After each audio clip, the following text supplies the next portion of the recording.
Tonight's headlines from Kuwait. It could be a major holdup in U.S. war plans. Turkey doubles its money demand for deploying U.S. troops there. The U.S. and Britain try to line up UN support for a, quote, final challenge to Saddam Hussein. Also tonight, after the blizzard comes the massive cleanup. Shovel it out and melt it down. And a hellish scene beneath the earth. More than 100 are killed in an arson attack in a South Korean subway.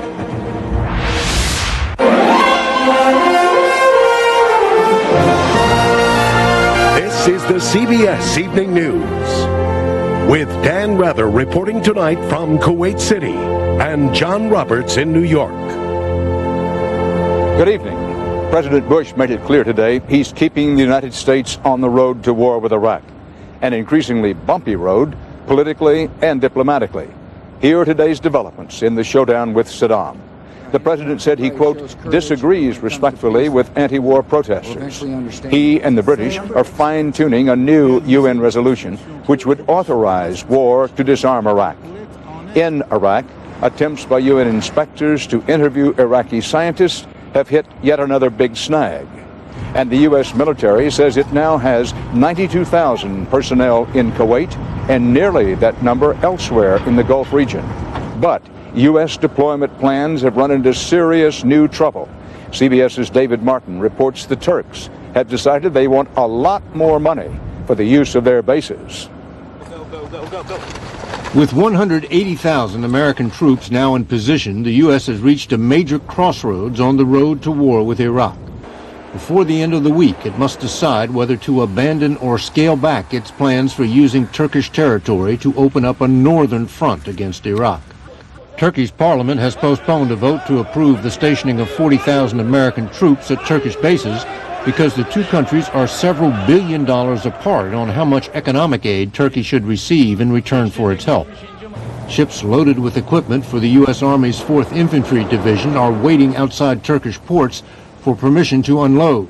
And U.S. officials say they need an answer within the next 48 to 72 hours, or they will have to divert the 4th Infantry Division to Kuwait.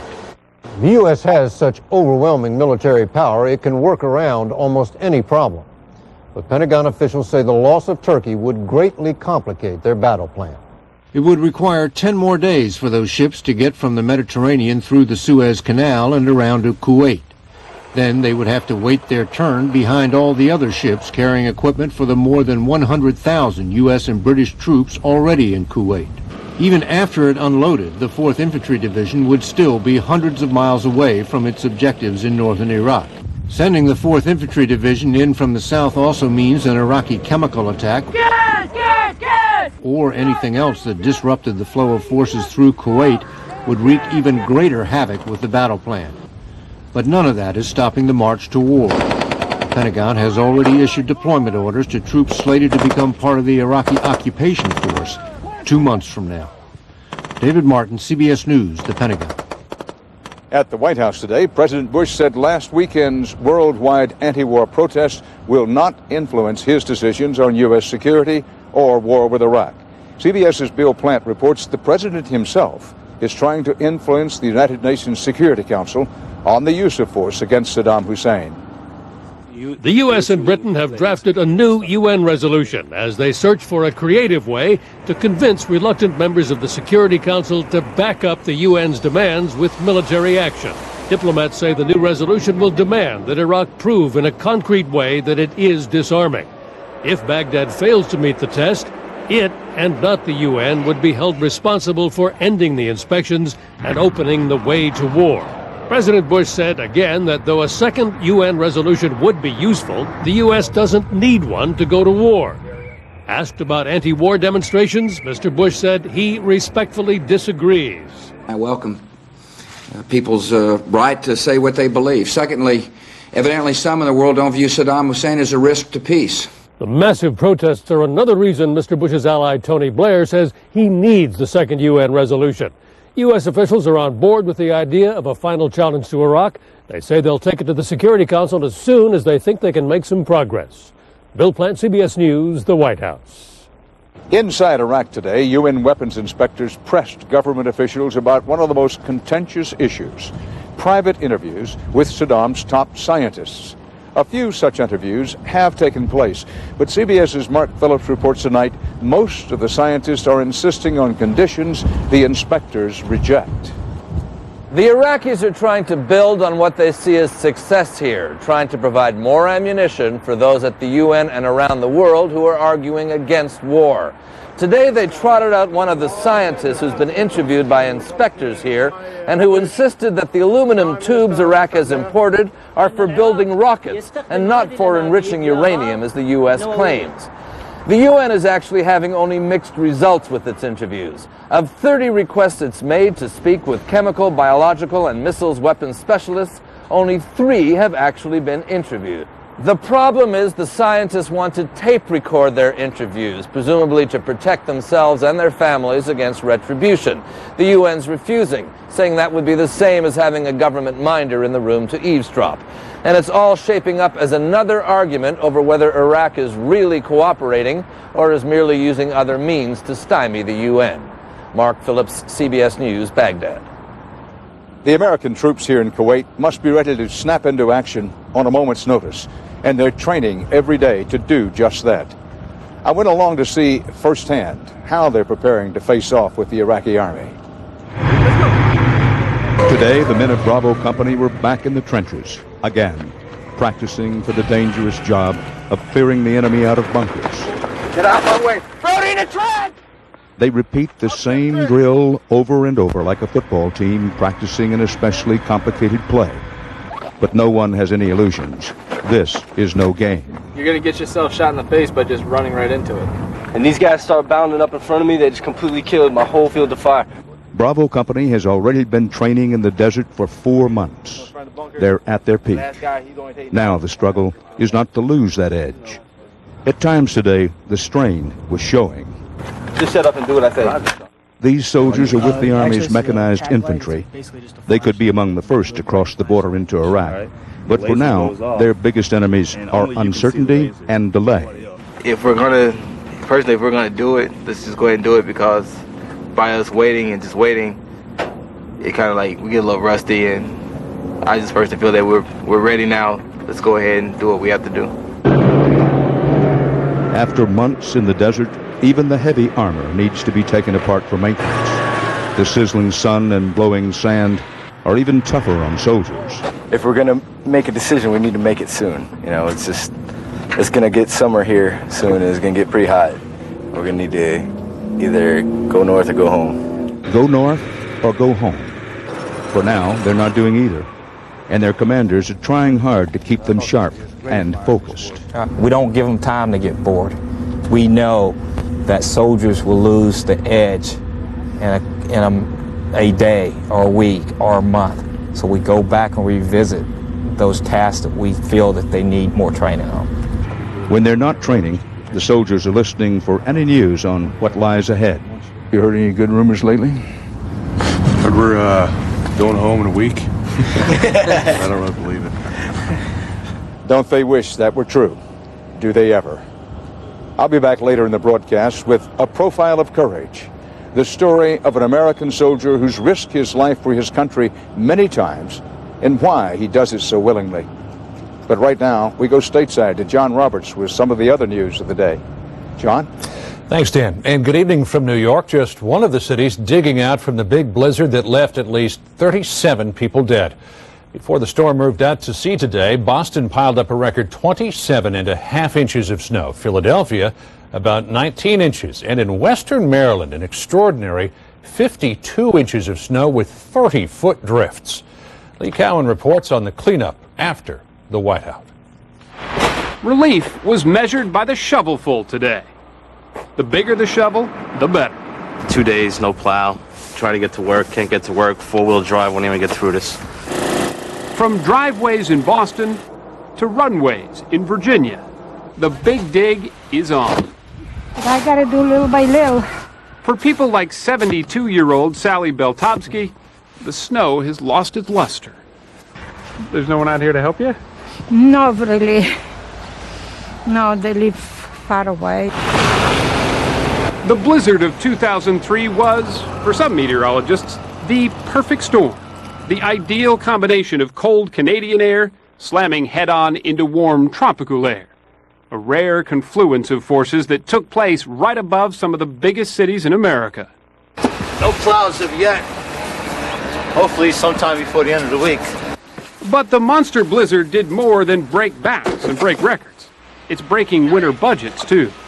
In Boston, it's costing nearly $70,000 an hour to clean up the biggest snowfall ever recorded, some 27 inches. In Maryland, the price tag is close to $30 million. New York City, $20 million. And that's the city's winter budget for the entire year. Now, keep in mind, there are 6,300 miles of streets in New York City. But the storm's timing was devastating, too.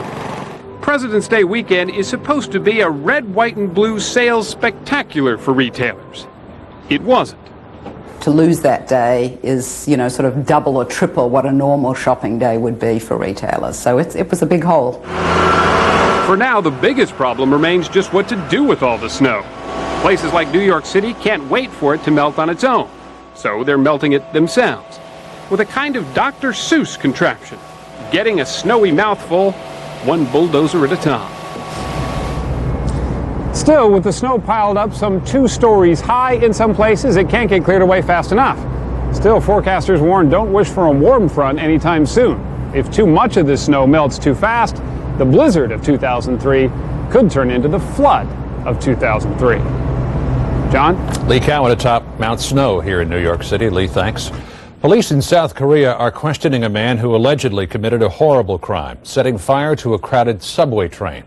The fire and smoke killed at least 120 people and injured nearly 140 more.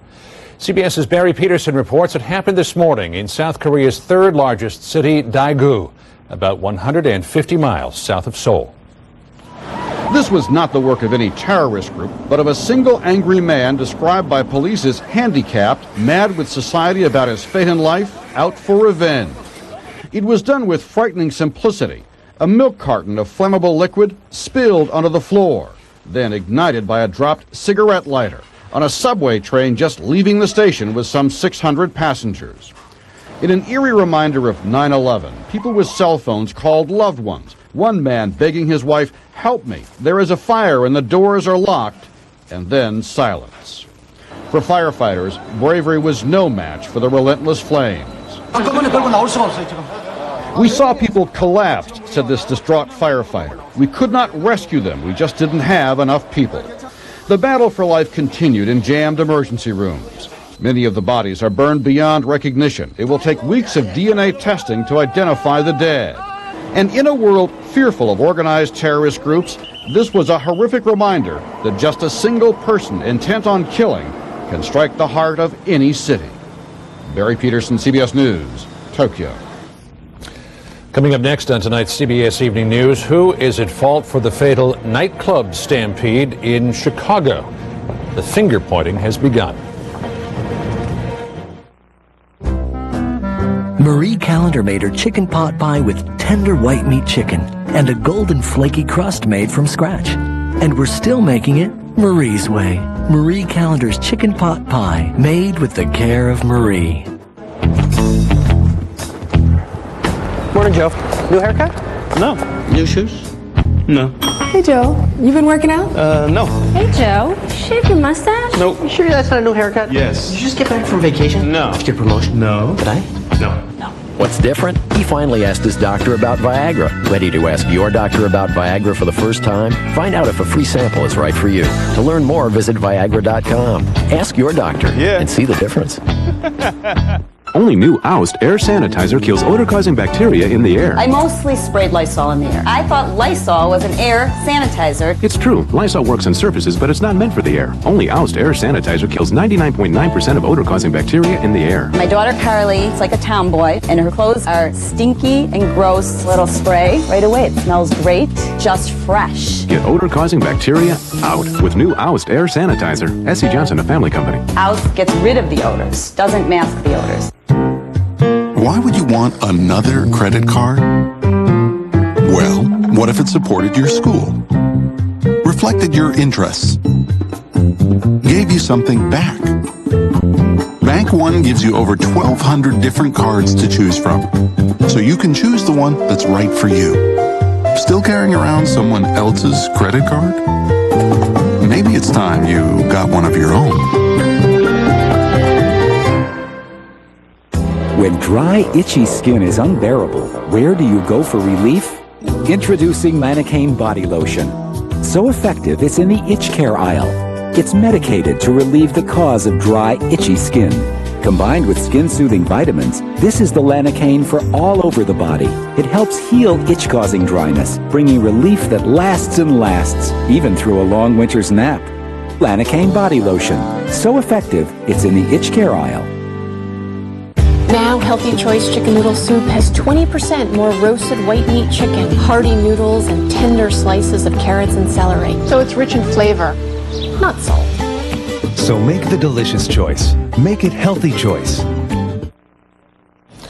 Criminal charges were filed today in the deadly stampede at a Chicago nightclub. CBS's Cynthia Bowers is investigating the holiday weekend tragedy and the legal debate over who's responsible for it. Amidst the grief is a growing sense of anger at the senseless loss of life. 21 deaths in all, young people, most suffocated in the mad stampede set off when security guards used pepper spray to break up a disturbance on the dance floor. That's tantamount to yelling fire in a crowded theater. Worse still, city officials say Club E2 shouldn't have been open in the first place. Today they filed criminal charges against the club's owners and operators for violating last summer's court order closing the second-floor club. They were bent on breaking the law. If the city put a padlock on the doors, they would have cut the padlock. But an attorney who represents E2 owner Dwayne Kyle says the city isn't telling the whole story. The city is well aware that E2 has been operating at full capacity and in the open.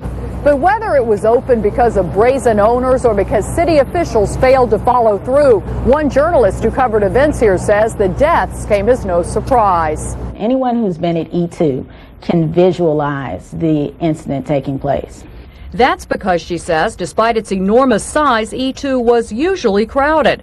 And the only way to get into or out of the second-level club was a narrow staircase. If I was there for a special event and it was packed, I would make sure that I left before it was over. You want to get out because you don't know what's going to happen.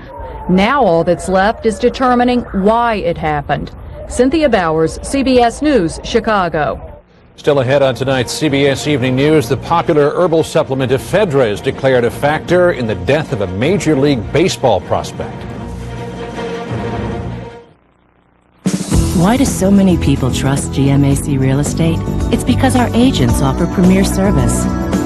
A commitment to service that caters to your specific needs. Which means whether you're buying or selling a home, we'll listen to your needs and get you where you want to be. It's no wonder we have an overwhelming 94% customer satisfaction rating. GMAC Real Estate. Service you deserve. People you trust. Gotta go right now. Gotta go right now. Gotta go. I have to go now. Sorry. If you've always got to go, ask your doctor about Detrol LA. It's been proven effective for overactive bladder. You need to go? Not right now. You shouldn't take it if you have stomach, urinary, or glaucoma problems. The most common side effects are dry mouth, constipation, abdominal pain, and headache. And I don't have to go right now. Detrol LA. When you've always got to go. Can I get a 55? Give me 55. Come on, I'll give me 55. I got a 125. Give me 125. Come on, I'll give you 125. I need a 125. I've always talked fast and loved antiques. Then I got sick and I had to go on chemo. Doctor told me I might become anemic, maybe feel weak, but it slowed me right down. For the first time in 30 years, I was too tired to work. Time to go, Charlie. I had to get my strength back. I asked my doctor about Procrit. Procrit is for chemotherapy-related anemia in patients with most kinds of cancer. If you're on chemo and too tired to do the things you used to do, talk to your doctor about Procrit. Procrit helps rebuild red blood cells, and more red blood cells can mean more strength. It's good to see you, Charlie. Good to be back. Procrit is proven and safe. In studies, only diarrhea and edema occurred more often with Procrit than placebo. Okay, folks. Let's go. Call now and learn how Procrit can help you get back the strength you need. Your strength for living. Yep, I got 2 speeds. Fast and faster. Computer Shopper magazine just rated Gateway the best retail store to buy a PC. Gateway's perfect score beat out 7 of the top national retail stores. So come into your local Gateway store and see for yourself. Check out the great deals on Gateway's best-selling 500 series computers. And now there's no extra charge for shipping and handling on your home notebooks and PCs. Call 1-800-GATEWAY today. Gateway 500 series PCs feature Intel Pentium 4 processors. CBS News has long been investigating the herbal supplement ephedra used by millions of people to lose weight and boost energy. Critics say it causes heart attacks, strokes, even death. Now CBS's Cheryl Atkinson reports ephedra is implicated in the death yesterday of a 23-year-old pitching prospect for the Baltimore Orioles. The coroner not only found ephedra partly to blame for Steve Beckler's sudden death, he went so far as to say no athlete should take it. It was certainly a preventable death. It didn't have to occur, this kind of tragedy. As the Orioles resumed training today, they remembered the young pitching prospect as being under enormous pressure, fighting a losing battle for a top spot on the team. He wasn't able to finish his running the day before, and, he was really, distraught. Trying to help his performance, Beckler likely took 3 ephedra pills on an empty stomach the day he collapsed, according to the coroner, and that, along with other medical issues and the heat, converged in a catastrophic event. Ephedra isn't banned by baseball, but the NFL, the NCAA, and the Olympic Committee have issued bans. As CBS News first reported, 24 soldiers have died while taking ephedra. Sales are now banned at military bases worldwide. And just last week, based on the death of a college student, Suffolk County, New York, voted to ban ephedra sales. An ephedra spokesman said today the supplement may have had nothing to do with Beckler's death, that the industry will take responsible action as the facts dictate, but that there are still many unknowns. What is known, an athlete looking for an edge, who is also an expectant father, is now on record as a preventable death, marked by a flag flying at half-staff at center field. Cheryl Atkinson, CBS News, Washington. In North Carolina, a 17-year-old transplant patient is in critical condition tonight after what one of the world's top hospitals calls a clerical mistake. Doctors at Duke University Medical Center confirmed the heart-lung transplant operation on Jessica Santillan of Mexico was botched. The organs came from a donor with the wrong blood type, and Jessica is not likely to survive without a quick corrective transplant. And that is the news from here at home tonight. In a moment, Dan Rather in Kuwait will have a profile of courage, an American war hero preparing again for urban warfare. At 11:30 in the morning. Oranges. That, my friend, is the sweet smell of Windex. What? Windex. New Windex Multi-Surface Sparkling Orange, specifically formulated to clean lots of surfaces in your kitchen, your bathroom, all over your home. Think it works on glass, too? Only one way to find out. Hey, Wilson! Works on glass. Orange, you're glad we have him around. Well, Orange, I get it. New Windex Multi-Surface Sparkling Orange. Multi-surface means multi-shine. S.C. Johnson, a family company. The new Brita Smart Pitcher not only gives you clear, refreshing water, it's the only pitcher with a digital indicator, so you'll always know when to change the filter, and your water will always be refreshing. How smart is that? The Brita Smart Pitcher. Refreshingly smart.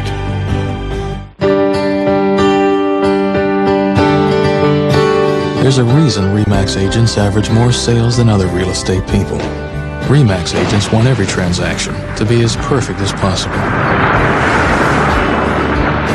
With all their experience, they know that a little extra effort can make a big difference to sellers and buyers. Can you fly? RE/MAX. Outstanding agents. Outstanding results.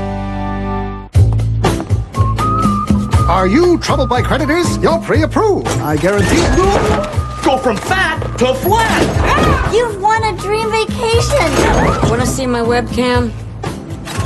Want a better way to block junk email? Everybody loves Baklava. crispier, flakier crust. Switch to new MSN 8. Sign up now and get tougher junk email protection, plus 2 months free. It's better with the Butterfly. Go to try.msn.com. Introducing a new overnight laxative, Freelax. These have stimulants that can disturb your system and cause cramps. Freelax is different. It's stimulant-free and cramp-free. It's new, different, it's Freelax. It works overnight and no cramps. Freelax. Just a few more. I should have used Preparation H. Preparation H medicated wipes with aloe, the easy way to cleanse, cool, and soothe. Easier because they're 4 times bigger than Tux pads. Preparation H medicated wipes. Big relief. First, Governor Bredesen said the state budget needed to be cut 5%. That increased to 7.5%. Now the governor says all departments must cut 9%. The story at 6.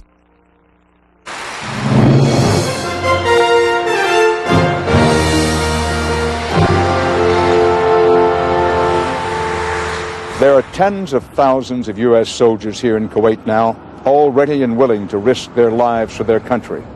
Most of them are young, but for some, this is not the first time. CBS's Byron Pitts has the story of a highly decorated U.S. soldier from Toms River, New Jersey, a profile of courage. For all of America's firepower, technological advantages U.S. forces would have during a nighttime ground war. A ground war still means boots on the ground. From Marines who carry an extra dog tag in their bootlaces so Buddy can identify their body, to soldiers like Command Sergeant Major Bob Gallagher. And we're not a bunch of hillbillies running around strawing teeth. You're not an office worker with a friggin' Skillcraft pen. Slow is smooth, smooth is fast. Sergeant Major Gallagher was in Somalia. That battle retold in the movie Black Hawk Down. It was the last time U.S. forces tasted urban warfare and soldiers died. Gallagher says it was a nightmare he does not wish to relive in Iraq. I love my soldiers. And when they're in harm's way, they're going to look to the left or to the right. And maybe in some cases to the front. And they're going to see me. And we'll do it together. Urban warfare is the exact kind of fight Osama bin Laden is encouraging Iraqi citizens to wage against Americans. Even the U.S. military concedes, in such a scenario, American casualties would be significant. So commanders have had to make time to rally their troops and remind them. We're not a bunch of rookies, and that's what this guy's counting on. What motivates me is these guys, my soldiers. It's just like the greeter in Walmart. You know, hands out the little happy stickers that says, hello, how are you? And I'm the same way. You know, I love what I do. I don't do this job because of the pay. And I don't do the job just for the potential of, you know, getting shot at. I do the job because I love soldiering. Soldiering in harm's way. Tonight, nearly 100,000 U.S. servicemen and women are stationed here in the dark in the desert, fast approaching harm's way. Byron Pitts, CBS News, Kuwait. And that's part of our world on a windy, cool night in the desert. For the CBS Evening News, Dan Rather reporting from Kuwait. We'll be back here tomorrow. We hope you'll join us. Good night. For news 24 hours a day, go to cbsnews.com. AOL keyword CBS News.